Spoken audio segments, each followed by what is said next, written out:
नमस्कार श्रोता मित्रों, आइए आज सुनते हैं शरत चंद्र चट्टोपाध्याय जी की लिखी कहानी बड़ी दीदी। तो कहानी शुरू करें दोस्तों। इस धरती पर एक विशिष्ट प्रकार के लोग भी बसते हैं। यह फूस के आग की तरह होते हैं, झट से जल उठते हैं और फिर चटपट बुझ जाते हैं। ऐसे व्यक्तियों के पीछे हर समय एक ऐसा व्यक्ति रहना चाहिए जो उनकी आवश्यकता के अनुसार उनके लिए फूस जुटा सके। जब गृहस्थ की कन्याएं मिट्टी का दीपक जलाते समय उसमें तेल और बाती डालती हैं, दीपक के साथ सलाई भी रख देती हैं।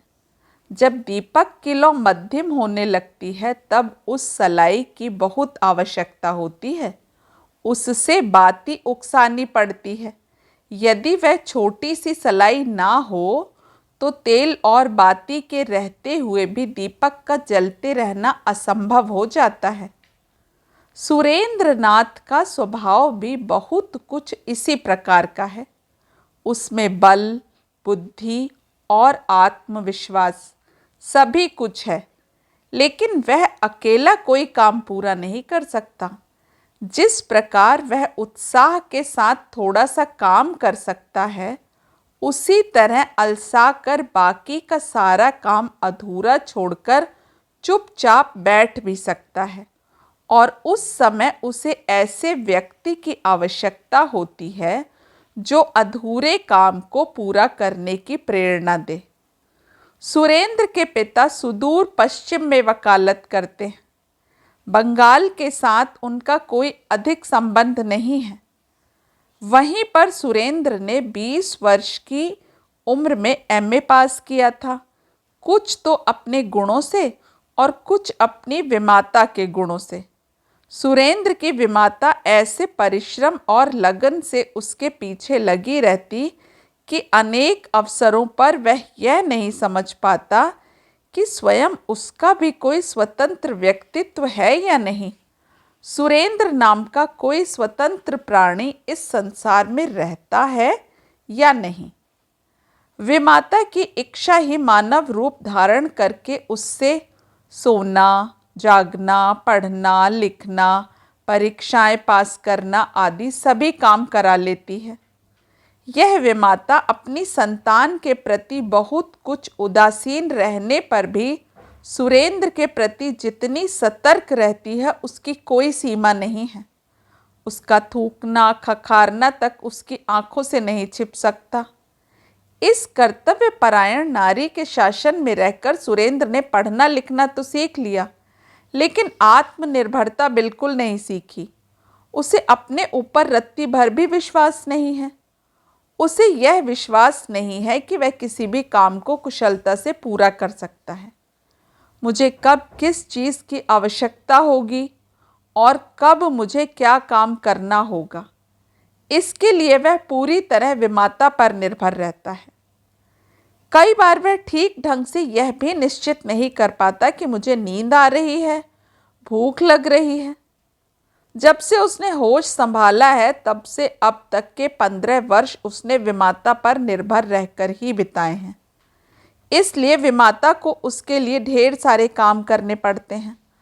रात दिन के 24 घंटे में से 22 घंटे तिरस्कार, उल्हाने, डांट फटकार और मुंह बिगाड़ने के कामों के साथ साथ परीक्षा में पास होने के लिए साल भर पहले से ही रात रात भर जगाए रखने के लिए उसे अपनी निद्रा सुख से हाथ धो लेना पड़ता है। भला अपनी सौत के लड़के के लिए कौन कब इतना करता है। मोहल्ले टोले के लोग एक मुख से राय गृहिणी की प्रशंसा करते हुए नहीं अगाते हैं। सुरेंद्र के प्रति उसके आंतरिक प्रयास में नाम के लिए भी कमी नहीं होती। यदि तिरस्कार और लांछना सुनने के बाद सुरेंद्र की आंखें और चेहरा लाल हो जाता तो राय गृहिणी उसे ज्वर आने का लक्षण समझकर 3 दिन तक साबूदाना खाने की व्यवस्था कर देती। मानसिक विकास और शिक्षा दीक्षा की प्रगति के प्रति उनकी दृष्टि और भी अधिक पैनी थी। सुरेंद्र के शरीर पर साफ सुथरे या आधुनिक फैशन के कपड़े देखते ही वह साफ समझ लेती थी कि लड़का शौकीन बनने लगा है, बाबू बनकर रहना चाहता है। और उसी समय 2-3 सप्ताह के लिए सुरेंद्र के कपड़ों के धोबी के घर जाने पर रोक लगा देती। बस इसी तरह सुरेंद्र के दिन बीतते थे। इस प्रकार स्नेहपूर्ण सतर्कता के बीच कभी कभी वह सोचने लगता कि शायद सभी लोगों के जीवन का प्रभात इसी प्रकार व्यतीत होता हो। लेकिन बीच बीच में कभी कभी आसपास के लोग उसके पीछे पड़कर उसके दिमाग में कुछ और ही प्रकार के विचार भर देते थे। एक दिन यही हुआ।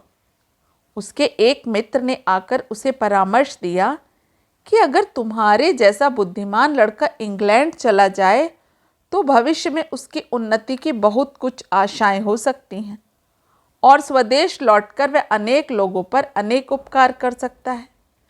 यह बात सुरेंद्र को कुछ बुरी मालूम नहीं हुई। वन में रहने वाले पक्षी की अपेक्षा पिंजड़े में रहने वाला पक्षी अधिक फड़फड़ाता है। सुरेंद्र की कल्पना की आंखों के आगे स्वाधीनता के प्रकाश से भरा स्वच्छंद वातावरण झिलमिलाने लगा और उसके पराधीन प्राण पागलों की तरह पिंजरे के चारों ओर फड़फड़ाकर घूमने लगे। उसने पिता के पास पहुंचकर निवेदन किया कि चाहे जिस तरह हो मेरे इंग्लैंड जाने की व्यवस्था कर दी जाए। साथ ही उसने यह भी कह दिया कि इंग्लैंड जाने पर सभी प्रकार की उन्नति की आशा है। पिता ने उत्तर दिया, अच्छा सोचूंगा। लेकिन घर की मालकिन की इच्छा इसके बिल्कुल विरुद्ध थी। वह पिता और पुत्र के बीच आंधी की तरह पहुंच गई और इस तरह ठहाका मारकर हंस पड़ी कि वह दोनों सन्नाटे में आ गए। गृहिणी ने कहा, तो फिर मुझे भी विलायत भेज दो, वरना वहां सुरेंद्र को संभालेगा कौन, जो यही नहीं जानता कि कब क्या खाना होता है और कब क्या पहनना होता है, उसे अकेले विलायत भेज रहे हो। जिस तरह घर के घोड़े को विलायत भेजना है उसी तरह इसे भेजना है। घोड़े और बैल कम से कम इतना तो समझते हैं कि उसे भूख लगी है या नींद आ रही है, लेकिन तुम्हारा सुरेंद्र तो इतना भी नहीं समझता। और इतना कहकर वह फिर हंस पड़ी। हास्य की अधिकता देख राय महाशय बहुत ही शर्मिंदा हुए। सुरेंद्र ने समझ लिया कि इस अखंडनीय तर्क के विरुद्ध किसी भी प्रकार का प्रतिवाद नहीं किया जा सकता। उसने विलायत जाने की आशा छोड़ दी। यह सुनकर उसके मित्र को बहुत दुख हुआ, लेकिन वह विलायत जाने का कोई अन्य उपाय नहीं बता सका।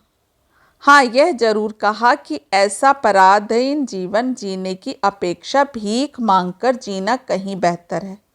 और यह निश्चित है कि जो व्यक्ति इस तरह सम्मानपूर्वक एमए पास कर सकता है उसे अपना पेट पालने में कोई कठिनाई नहीं होगी। घर आकर सुरेंद्र इसी बात को सोचने लगा। उसने जितना ही सोचा उतना ही अपने मित्र की कथन की सच्चाई पर विश्वास हो गया। उसने निश्चय कर लिया कि भीख मांगकर ही जिया जाए। सभी लोग तो विलायत जा नहीं सकते, लेकिन इस तरह जिंदगी और मौत के बीच रहकर भी उन्हें जीना नहीं पड़ता।